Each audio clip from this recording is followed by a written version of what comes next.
असेल कदाचित तो कमी. तर अशा प्रकारे आज आपण एका सूत्राच्या संगतीमध्ये जाऊया, एका सूत्राची भेट घेऊया. परब्रह्म परमेश्वर सर्वत्र श्री चक्रधर प्रभू प्रत्येकाला उद्देशून एका सूत्राचं निरूपण करतात आणि वेळा चरित्र हा असा ग्रंथ आहे. त्या ग्रंथामध्ये आपल्याला या सूत्राचं भांडार बघायला मिळतं. सर्वज्ञ श्री चक्रधर प्रभूंचा या सूत्राच्या माध्यमातून आपल्याला भगवंताने जे निरूपण केलं आहे ते आपल्याला बघायचं. आऊ पिंडदान श्रवणी आत्मघातू निरय निरोपण अशा प्रकारची वेळ आहे. वेळा चरित्रामध्ये 399 क्रमांक उत्तरार्ध, सूत्र क्रमांक 69 सूत्रपाठामधलं विचारामधलं हे सूत्र आहे. आणि भगवंतानी याचं निरूपण करत असताना काय प्रसंग आहे त्या ठिकाणी, कशासाठी भगवंतानी हे निरूपण केलंय ते आपल्याला बघायचं आहे. सर्वज्ञ श्री चक्रधर प्रभू या आऊसाला उद्देशून निरूपण करतात. ज्या वेळेला स्वामी चक्रधर महाराज, आऊसा अशी आहे ही मुळामध्ये धाळणेरची, ज्याला आपण जळगाव खानदेश म्हणतो या भागामधली, आणि ही देवाच्या दर्शनाला आली भगवंताच्या. कशी आली? ही नाथपंथाची जोगी होती पहिले आणि धार्मिक, तिच्याकडे तिथे या मोहाचा कृष्ण म्हणजे लाकडी कृष्ण, जसं आपण कानोबा ठेवून कर बसवतात ना लोक, कानोबा म्हणजे कृष्णच तर प्रतीक आहे. मग तो तिच्याकडे तो लाकडाचा तो होता आणि तिच्या सोबत एक कुत्रा होता ज्याचं नाव वेळा चरित्रामध्ये डांगरेश असं आलेलं आहे. ती भगवंताच्या जवळ येते आणि तिला स्वप्न पडलं तिथे की तू गंगा तीराला जाय, तुला परीस भेटेल. काय भेटेल? परीस, म्हणजे तुझ्या जीवनाचं सोनं होऊन जाईल. मग ही येते देवाच्या दर्शनाला. देवाच्या दर्शनाला आलेली, देवापाशी राहिलेली आहे. तिचा जवळचा जो पुत्रा होता तोही देवाचा सेवक झाला, दास झाला. एवढंच नाही तर पुत्रा हा भक्तांच्या मेळ्यामध्ये जाऊन बसला. स्वामी चक्रधर महाराज निरूपण करत असताना भक्ताचं वर्णन करताना पुत्र्याचं निरूपण करतात की हा पुत्रा जसा आहे, याचं जसं समर्पण आहे तसं तुमचं नाही आहे असं भगवंत म्हणतात.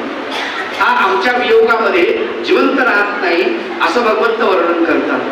ठीक आहे, म्हणजे याला कळलं भक्त वियोगी मुळे, भक्त वियोगामध्ये उरत नाही असं वर्णन भगवंत त्या औसाच्या त्या पुत्र्याचं त्या डांगरीच्याचं करतात. आणि तो डांगरी देवाचाच होऊन जातो.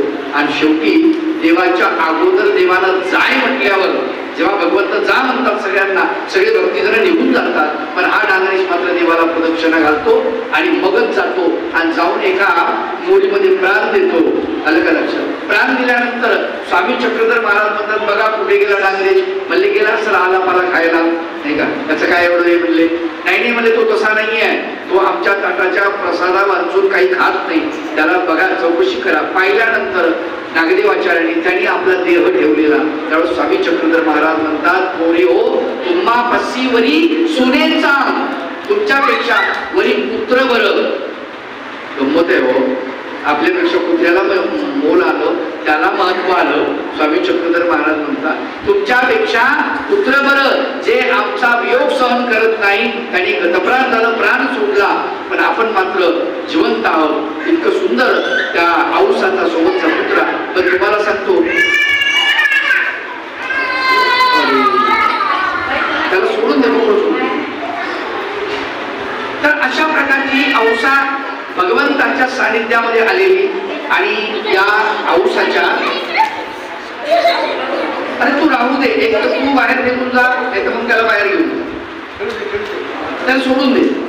हा जा, तू जा, तुला इथं थांबायचं नसेल तर तू. तर अशा प्रकारे तो पुत्रा भगवंताच्या अगोदर भगवंताच्या दर्शनाला प्राप्तीला गेल्यासारखा भगवंताचा वियोग सहन न करून कुठला भाग्यवंत जीव असेल काय माहिती. ठीक आहे, तर अशी ती औसा. परंतु औसाला तिकडचे काही सवयी आहेत. तंत्रमंत्र करायची, काय करायची, झाडफूक करायची, ते काही सुटेला. स्वामी चक्रधर महाराज म्हणतात, बाई असं करू नका, तुम्ही आम्हाला शरण आलात, परमेश्वराचंच नामचिंतन करावं, परमेश्वराच्याच नामाचं श्रवण करावं, परमेश्वराच्या लीळा ऐकाव्या, परमेश्वराच्या लीळांचं चिंतन करावं, परमेश्वराचाच नाम हा मंत्रासारखा उपयोग करावा, परंतु दुसरा कुठल्याही तंत्र मंत्राचा कशाचाही उपयोग करू नये, त्याच्या मागे लागू नये, त्याच्या नादी लागू नये, सिद्धीच्या मागे लागू नये. हे भगवंतांनी सांगितलं, तिला वारंवार सांगितलं. पण तिला तिची काही सवय जाईना. कधीतरी कुणाला काहीतरी काही पिंचू वगैरे चावला, ही जायची, झाडफूक करायची, मंत्रतंत्र करायची. देव रागवले. देव बोले, बाई तुम्हाला समजून सांगूनही कळत नाही, किती सांगावं तुम्हाला, असं देव म्हणाले. आणि मग देव उदास झाले तिच्यावर. दुसऱ्या दिवशी सकाळची गोष्ट, सकाळी भगवंत विहरणाला विजय करतात, म्हणजे बाहेर निघायला जातात फिरायला, आणि मग सगळेजण निघतात देवासोबत. स्वामी म्हणतात तिला, बाई तुम्ही काही आमच्यासोबत येऊ नका, तुम्ही इथं थांबा. आता तिच्या लक्षात आलं देव आपल्यावरती नाराज आहे, देवाला आपल्या सोबत येऊ नका असं म्हटलं, त्याचाच अर्थ आता आपलं काही खरं नाही. मग ती बसून आहे एका ठिकाणी. स्वामी गेले, विहरणाला गेले, तिकडं बसले, तिकडं देवाचं बराच वेळ थांबले. मग वापस आपल्या ज्या ठिकाणी भगवंत आहेत तिथे आले, पूजा अवसर वगैरे झाला, बाकीची क्रिया झाली सगळी, आणि मग ही आपली बसून आहे. देवानीच्याकडे लक्ष दिलं नाही, ही बसून आहे. आणि मग लवकर देव म्हणतात की लवकर गेलं पाहिजे, कारण का ही उदास झालेली आहे आणि ही आडमुठ आहे. त्या उदासीनतेच्या भरामध्ये काय करायला सांगता येत नाही. मग ती बसून आहे. देवाला बघितलं तिने, दंडवत नाही, काही नाही, बसून आहे आपली. माझ्यावर तुम्ही नाराज, तुम्ही दंडवत नाही करत, नाही का, बसून आहे. मग देव आले, सगळं झालं. मग सगळे लोक, काही पुण्या व्यापाराला कोणी लागलं, पुण्या व्यापाराला कोणी लागलं, आपापली कामं सगळ्यांना सुरू केली. औसा आपली बसून.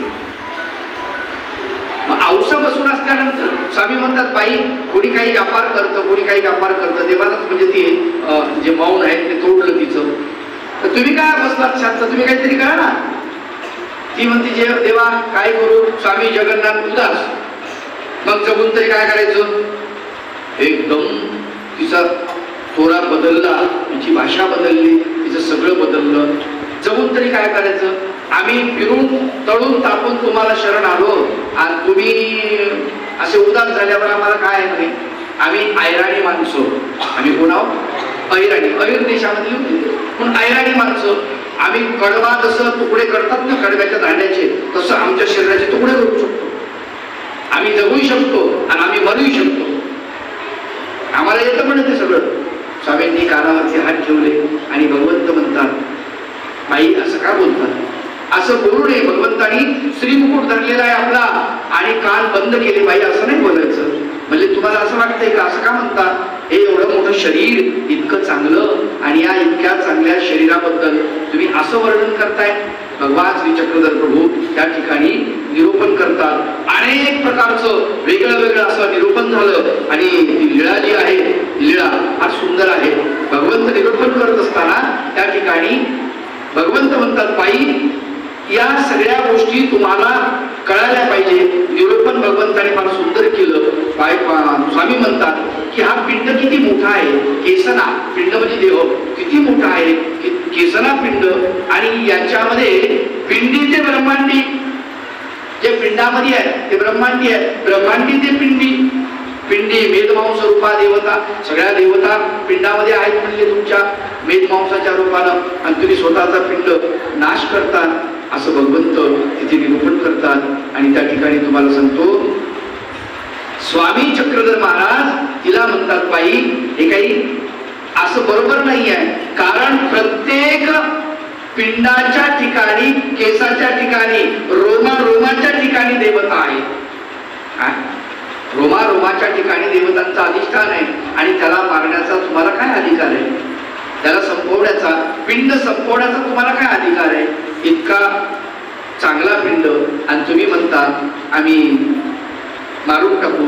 स्वामी चक्रधर महाराज त्यांच्या श्रीमुखातून फार सुंदर अनेक सूत्र निघालेली आहेत आणि त्या ठिकाणी मन बुद्धी चित्त अहंकार, मनाधिष्ठात्री देवता ब्रह्मा, बुद्ध्याधिष्ठात्री देवता शिर्षया, चित्ताधिष्ठात्री देवता विष्णू, अहंकाराधिष्ठात्री देवता महादेव, अशा प्रकार चक्षु अधिष्ठात्री देवता सूर्य, अशा प्रकारचं वर्णन भगवंत अप्रतिम असं वर्णन करतात. त्या ठिकाणी त्याचं अधिष्ठान आहे म्हटले प्रत्येक, आणि एवढा मोठा पिंड आणि तुम्ही कुशाला म्हणता संपवतो, चुकीची गोष्ट आहे म्हटले बाई. याला किती त्रास होतो म्हटले पिंडाला. एका रोमाला जर समजा त्रास दिला तर संपूर्ण ती देवता दुखवल्या जाते आणि त्या देवतांना दुखवण्याचा तुम्हाला कोणी अधिकार दिला?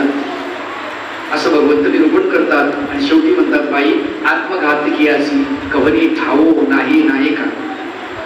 आत्मघातकीला कुठेच ठाव नाहीये, कुठेच ठाव नाहीये. तुम्ही आत्मघात करता स्वतःचा, ठीक आहे. आता घातामध्ये प्रकार, नुसता घात वेगळा, आत्मघात वेगळा, दुसऱ्याचा घात वेगळा, नाही का? ही हिंसा अशी चांगली नाही. हिंसा बाई हिंसा पाप, पापातो नर्क, हिंसा आहे पाप आहे. दुसऱ्याला मारणं तर पापच आहे, पण स्वतःला संपवणं हे सुद्धा पाप आहे. लक्षात घ्या. तुम्ही आत्मघाताचा जर प्रकार केला, नाही का, प्रयत्न केला तर गव्हर्नमेंट तुमच्यावरती म्हणजे पोलीस लोक तुमच्यावर केस करतात, तुम्हाला कारागृह होऊ शकतो, जेल होऊ शकते. आवड स्वतःचा देव संपवण्याचा अधिकार तुम्हाला नाही आहे. आलं का लक्षात? कारण त्यांनाही ते माहिती आहे. स्वामी चक्रधर महाराजांच्या श्रीमुखातून त्यावेळेला सुंदर असे सूत्र बाहेर पडलं. भगवंता तिला म्हणतात की बाई किती देवता आहेत? 81 कोटी 1.25 देवता तुमच्या शरीरामध्ये वास करतात आणि तुम्ही तो देह संपवता. एवढा सुंदर देह, या देहाचं वर्णन भगवंत करतात. प्रत्येक ठिकाणी ज्या देवता आहेत त्या देवता त्यांना प्रत्येक ठिकाण वाटलेलं आहे, तसं शरीरामध्ये संपूर्ण देवता आहेत असं देवतांचं बरंचसं वर्णन भगवंत त्या ठिकाणी त्या लीळेमध्ये करतात. आणि ते करत असताना म्हणतात बाई हा पिंड केसना थोर, किती मोठा म्हणजे देह किती चांगला, आणि या देहाचा नाश करताय तुम्ही, त्याला संपवताय. बाई आत्मघातकी अशी कवरी ठाव नाही नायका. आत्मघात करणाऱ्या पुरुषाला कुठेच ठाव नाही, कुठेही त्याला सुख प्राप्त होत नाही. आपण आत्मघात करतो का करतो? नाही का, माणसं आत्मघात करतात, स्वतःला संपवण्याचा प्रयत्न करतात. का करतात? मनासारखं त्याला मिळत नाही, मनासारखं वागता येत नाही, मनासारखं सगळ्या गोष्टी होत नाही, आणि मग त्यावेळेस माणूस आत्मघाताचा प्रयत्न करतो. त्यावेळेस माणूस हे सगळं संपवून टाकावं, नको, कटकटी संपल्या. मला सांगा, कटकटी संपत असतात का? कटकटी कधीच संपत नाही.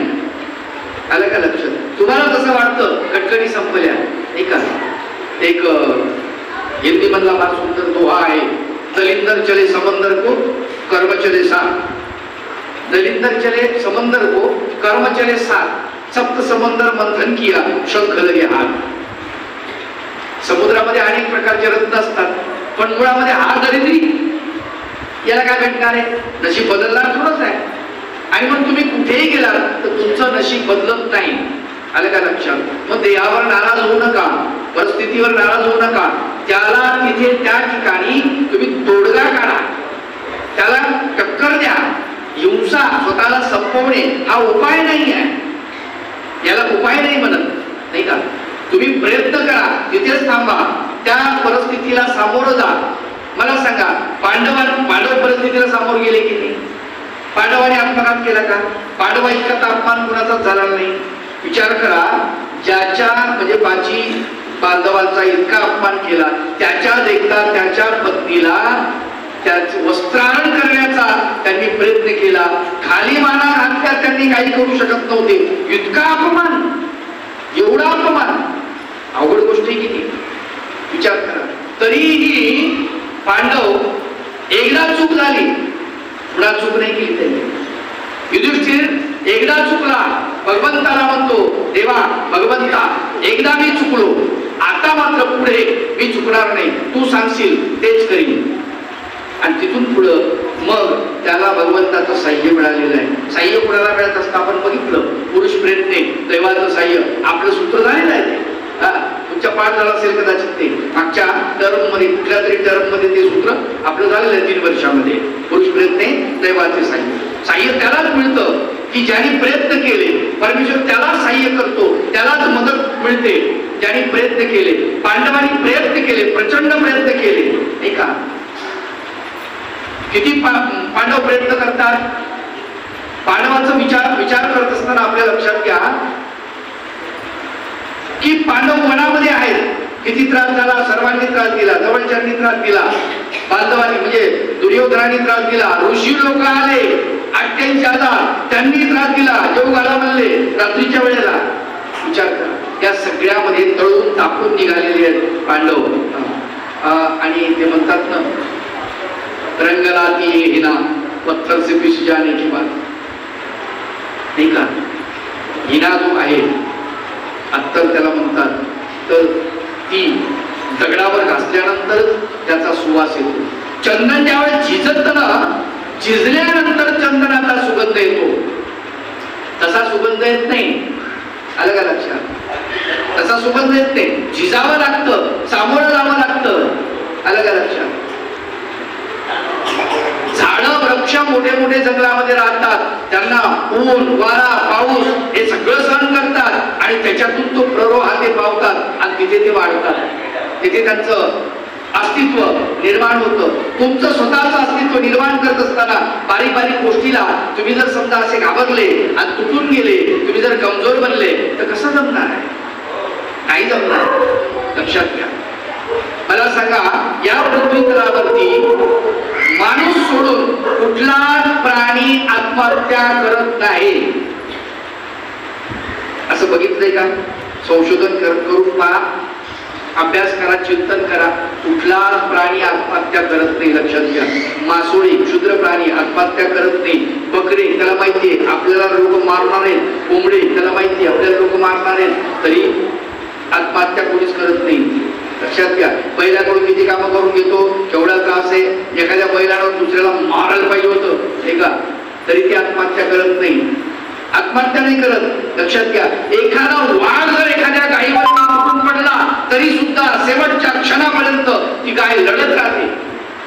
शेवटच्या क्षणापर्यंत. साधारण बकरं ब्या ब्या करतं, प्राण जाईपर्यंत ते पळतं, नाही का? ससा असू द्या, मित्र असू द्या, पण तुम्हाला सांगतो त्याच्यावर झडप घातल्यानंतर हिंस्र प्राण्यांनी ते त्याच्यातून वाचण्याचा प्रयत्न करतं. माणूसच असा आहे की तो संकटाला घाबरतो आणि नको पाहिजे कटकट, आणि म्हणून तो आत्महत्येच्या मागे लागतो. स्वामी चक्रधर महाराज म्हणतात की बाई, आत्महत्या चांगली नाही. काय आत्महत्या तुम्ही का करता? आत्मघात कियासी कवरी ठाव नाही नायका. हा देह किती सुंदर आहे, त्याचं वर्णन इतर ग्रंथामध्येही त्याचं फार सुंदर वर्णन आहे. रामदासही त्याचं वर्णन करतात की हा देह किती सुंदर आहे. धन्य धन्य हा नरदेहो, येथील अपूर्वता पाहो, जो जे वांछील तो ते लाहो. संत ज्ञानेश्वरांनी सांगितले की जो जे वांछील तो ते लाहो प्राणी जातो. इकडे रामदास स्वामी म्हणतात की धन्य धन्य हा नरदेहो, येथील अपूर्वता पाहो. याची अपूर्वता बघा कशी आहे, किती सुंदर आहे. देहाकडे त्याची रचना झाली, या देहाची, या देहाच्या रचनेकडे पहा तुम्ही, लक्ष द्या.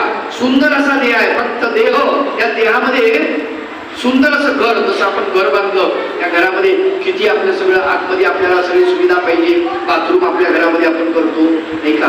आपल्या घरामध्ये आपण स्वयंपाकघर वेगळं करतो, आरामाची खोली वेगळी असते, बैठक रूम वेगळी असते, सगळं स्वच्छता असते, सगळीकडे व्यवस्थित असतं, नाही का? सगळं सजावट सुंदर असते. त्या घराची आपण जपणूक करतो, नाही? त्याला जर समजा असं ओरखडलं, कुणी घराला कलर दिला आणि कलर दिल्यानंतर त्या नव्या घराला लहान लेकरांनी जरी समजा असं काही घेतलं, त्याच्यावर रेषा मारल्या तर आपण त्याच्या मुस्काळात मारतो. कळते का रे? समजते का तुला? रेषा मारण्याला खराब आहे, हे सगळं खराब होऊ राहिलं असं म्हणतो आपण. हे सगळं बघत असताना आपण देहाकडे मात्र एवढं दुर्लक्ष करतो की देहाचा विचारच करत नाही. ज्या भगवंताने हा देह बनवला त्याला किती कष्ट पडले असतील. कसं सुंदर बनवलेलं आहे, अपूर्व असा देह आहे. आयुष्य हे चिरत्न पेटी, त्यात माझी भजन रत्ने गोमटी, ते अर्पणी लुटी आनंदाची करावी. संत रामदास स्वामीने वर्णन केलंय. ते म्हणतात आयुष्य जे माणसाचं शरीर आहे आणि या शरीराला एक मर्यादा आहे, त्याला आयुष्य म्हटले. आयुष्य हीच एक रत्नपेटी आहे, रत्नाची पेटी आहे. आणि याच्यामध्ये रत्न आहे. कोणता रत्न आहे? आत्मा नावाचं रत्न आहे. देह ही रत्नपेटी आहे आणि या रत्नपेटीमध्ये आत्मा नावाचं रत्न आहे. आयुष्य ही रत्नपेटी, माझी भजन रत्ने गोमटी. आलं का लक्षात? त्याच्यात भगवंताचं भजन जर त्यांनी केलं तर ती भजन रत्ने गोमटी, तेच गोमट आहे, नाही तर गोमट आहे. भगवंताचं भजन सोडून दुसरं जर काही केलं तुम्ही तर बघ आयुष्य रत्नाची पेटी नाही होणार. ती अर्पणी लुटी आनंदाची करावी. ते भगवंताच्या चरणी आपण आपलं समर्पण केलं पाहिजे.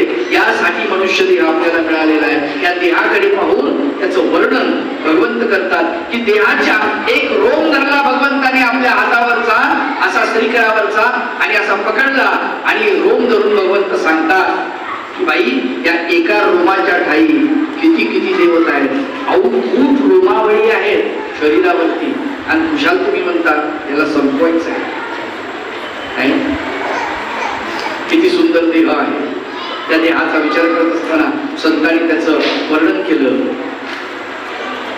देह देवाचे मंदिर, देह देवाचे मंदिर, आत आत्मा परमेश्वर हो, आत आत्मा परमेश्वर हो, देह देवाचे मंदिर. देव मंदिर आहे. विचार करा देहाचा. घरामध्ये सगळं सगळं आहे, आपल्या देहामध्ये सगळंच आहे. हे खरंच भगवंताचं मंदिर आहे का? हो. स्वामी चक्रधर महाराज म्हणतात, फार सुंदर वर्णन केलेलं आहे की तुम्ही जर सकाळी सकाळी नामचिंतन केलं भगवंताचं तर देवता हृदयासी ये. भगवंताचं नामचिंतन जर आपल्या हृदयामध्ये झालं तर तिथे कोण आहे? वचन रूप परमेश्वर तिथे वास्तव्याला आहे असं सांगतात. स्वामी चक्रधर महाराजांच्या उत्तरापंथी गमनानंतर नागदेव आचार्य आहेत आणि नागदेव आचार्य यांच्याकडे एक ब्राह्मण आले दर्शनाला. आल्यानंतर म्हणाले, बट्टो तुम्ही काय त्रिकाळ स्नान करता? काय म्हणतात? म्हणजे 3 वेळेला तुम्ही आंघोळ करता का? सकाळ दुपार संध्याकाळ.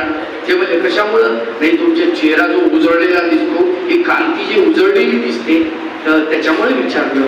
म्हटले हे काय माझं आहे का? काय म्हणतात ते? हे काय माझं आहे का? आत जी वस्तू आहे ती चमकते आहे, ती झळाळती आहे. आत काय? भगवंताचं नाव आहे. आत काय? भगवंताचं ध्यान आहे. आत काय? भगवंताचं चिंतन आहे. तिथे सारखं चिंतन चालू आहे.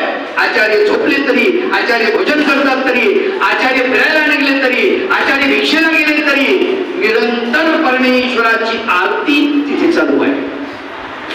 असा पुरुष असेल, त्याचा देह जर असला तर तो देह देवाचे मंदिर आहे. आपला देह देवाचं मंदिर नाही. काय बाबा कळलं का? आपला देह काय गटाराचे माहेर नाही. आपल्या देहामध्ये काय अडून बघा. एक ते रामायणाचा फार सुंदर प्रसंग मला खूप आवडतो. म्हणे सीता रामचंद्राला म्हणते की सर्वांना तुम्ही नाव यादी काढली आणि सर्वांना त्याचे उपकार फेडायचे बघ काहीतरी देऊ त्यांना, नाही का? सौजन्य भेट म्हणून प्रत्येकाची यादीमध्ये नाव आहे. पण हनुमंतानं माझा शोध काढला, इथे आला, तुमची अंगठी माझ्यापर्यंत पोहोचली, मी बघितली, माझी अंगठी इकडे आली आणि एवढं सगळं त्यांनी केलं. त्याला तुम्ही काही देऊन ना राहिले यादीत त्याचं नाव नाही. कथा कशी असू द्या, काल्पनिक असू द्या, काही असू द्या, कथेतला मतितार्थ समजून घेतला पाहिजे. ही सगळ्यात आपल्याला मतितार्थ पाहिजे हे लक्षात. मग म्हणजे ठीक आहे, तूच दे, तुला काय द्यायचं तर माझं काही अडचण नाही, मला तर काही सुचत नाही त्याला काय द्यावं. त्याला काय काहीतरी दिलं पाहिजे. टाका यादीत नाव, पहिलं नाव टाका. ठीक आहे, पहिलं टाकलं. बोलवलं हनुमंताला. हनुमंत म्हणजे काय बोला कशाला बोलवलं? नाही म्हणजे मी नाही बोलवलं, सीतेने बोलवलं. मग सीतेने आपल्या गळ्यामध्ये रत्नहार होता, नवरत्नाचा हार, तो हार काढला आणि त्याच्या गळ्यामध्ये टाकला. कोणाच्या? हनुमंताचा. रामायण फार सुंदर सांगतो. हनुमंताने काय केलं माहिती? तो हिरा, तो रत्न त्या धरलं खाली दाबलं जोरामध्ये, काढ फोडलं. कशासाठी? सीता कवडी ते नवरत्न आहेत ते येड्या, फोडलं कशाला? का फोडलं? हे म्हणे त्याच्यामध्ये राम आहे का पाहतो. कशामध्ये? हा, त्याच्यात राम आहे. अरे त्यात कसं राम आहे? अरे म्हणजे जिथे राम नाही तिथे माझं काही काम नाही.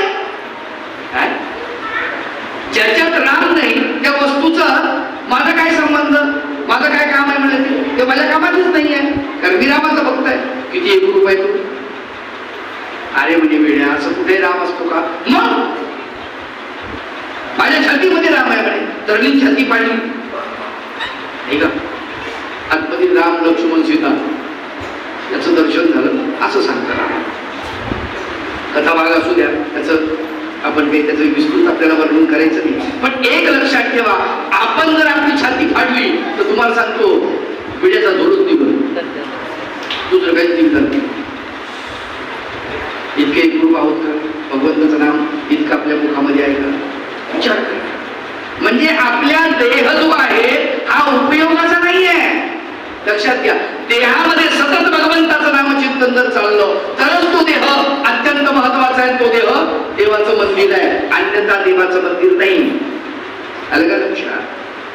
खूप मोठी संधी आहे. देह जोपर्यंत जिवंत आहे तोपर्यंत त्याला किंमत आहे. माय बापू नाही का? तोपर्यंत त्याला किंमत आहे. एकदा गेल्यावर काय किंमत आहे? गेल्यावर आहे का काय किंमत? एक जण संन्यासी पंक्तीचं खाऊ खाऊ माझ्यासारखा, बुद्धी खाय, जलबी खाय, बासुंदी खाय, पुरणपोळी खाय, असं खाऊ खाऊ तब्येत चांगली जाड झाली. 1 क्विंटल वजन. फिरत होते, कार्यक्रम करत होते. मेल्यानंतर तुम्हाला सांगतो त्याला स्मशानभूमीमध्ये नेलो. लोक म्हणले बाप काय उजवडे बाय, काय जोडे, त्यानं खाते खराब करून टाकले. देखणार माणूस आहे बाबा रे. आणि सज्जन होता पण इतकं कुठं जड नाही. मागच्या लोकांचा विचार तर करायचा ते त्याच्या स्वप्नात गेलं. ते म्हणे का रे, जिवंत होतो तोपर्यंत मी एकटा घेऊन चालत होते सगळं. काय म्हणत आहे? मी जिवंत होतो तोपर्यंत एकटा घेऊन चालत होतो, कोणाची मदत नाही घेतली. आज तुम्ही 14 जण असून थकले म्हणे. विचार करा, जोपर्यंत आत्मा आतमध्ये आहे तोपर्यंत देहाला किंमत आहे. आत्मा निघून गेल्यानंतर कोण विचारतो किती रुपयाचा केवढ्याचा म्हणून विचारतं कोणी? पण ठेवतं का कोणी? असं ठेवलंय का? नाही, माझं माझ्या पत्नीवर खूप प्रेम आहे बा, माझ्या पतीवर खूप प्रेम आहे, माझ्या वडिलावर खूप प्रेम आहे, आणि त्याच्याशी प्रेम केली आणि त्याच्यामध्ये देह ठेवला आणि दररोज पाया पडतो त्या देहाच्या. असं काही घडलं कधी? नाही, लोक मध्ये उचला लवकर, वाशी चढल या तिकडे जाळा, पुरा नाही तर बिजारा करू टाका. आवड आहे. देह जरूर चांगला आहे, पण देहामध्ये सगळी व्यवस्था आहे तोपर्यंत, आत्मा तिथपर्यंत आहे त्याच्यामध्ये तोपर्यंत सगळ्या गोष्टी आहेत. स्वामी चक्रधर महाराज म्हणतात, बाई अचानक आत्म्याला बाजूला काढणं ही चांगली गोष्ट थोडीच आहे. तर आत्मा जीवात्मा निघून जातो, त्या ठिकाणचं अधिष्ठान निघून जातं, सगळं उद्ध्वस्त होतं ना. देवता अचानक सगळ्या निघून गेलेल्या आहेत, देवतांचे अधिष्ठान निघून गेलेले आहे, आत्मा निघून गेला, आत्मा हा तिथून निघून जातो.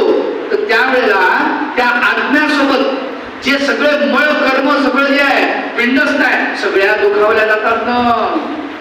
सगळ्या दुखावल्या जातात, सगळ्यांना त्रास होतो, सगळ्यांना त्रास होतो. आणि अचानक तुम्हाला हे संपवण्याचा अधिकार कोणी दिला? तुमचा जरी ती आहे, तुम्हाला अधिकार कोणी दिला? स्वामी चक्रधर महाराज निरूपण करत होते आणि औसा ती ऐकत होती. स्वामी म्हणतात, बाई आत्मघातकी अशी कवनी ठाव नाही नायका, कुठेच ठाव नाही, म्हणजे कुठेच ठाव.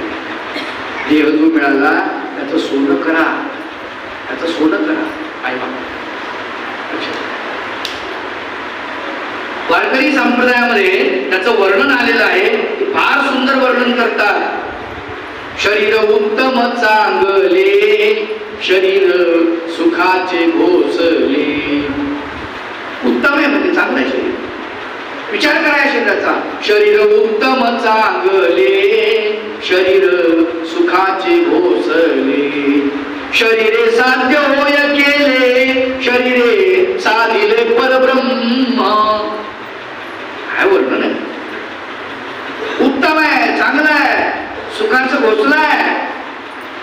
आणि शरीराच्या माध्यमातून तुम्ही काहीही साध्य करू शकता. स्वर्गाला जाऊ शकता, मनुष्य देहामध्ये परत येऊ शकता, तुम्ही चैतन्य फळापर्यंतच्या मोक्षाला जाऊ शकता. एवढंच नाही, परब्रह्म परमेश्वराची प्राप्ती सुद्धा या शरीराच्या माध्यमातूनच तुम्ही करू शकता. इतकं शरीर